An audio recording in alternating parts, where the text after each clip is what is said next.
Welcome to Chillin' 101. We hope this video helps. In this video, I will show how to reset your Toyota 4Runner's maintenance light. First, insert your key and turn the ignition to the on position, but do not start the engine. If you have a push-button start, press it twice.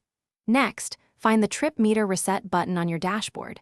Press this button repeatedly until your odometer display shows trip A. This sets up the system for the reset process. Now that your display is set to trip A, turn your vehicle's ignition completely off. This prepares the system for the next step.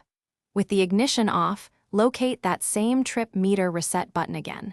You'll need to press and hold this button down firmly. Keep it held down as we move to the next crucial step in the reset sequence.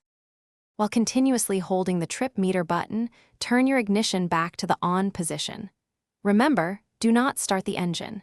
You should see a series of dashes or zeros appear on your odometer display.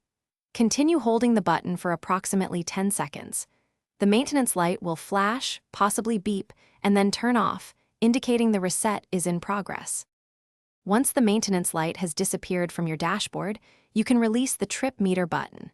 To confirm the reset was successful, turn your vehicle's ignition completely off. Then, restart your Toyota 4Runner as you normally would. The maintenance required light should now be off, and you are all set until your next scheduled service interval. Thanks for watching. Consider subscribing if we helped you.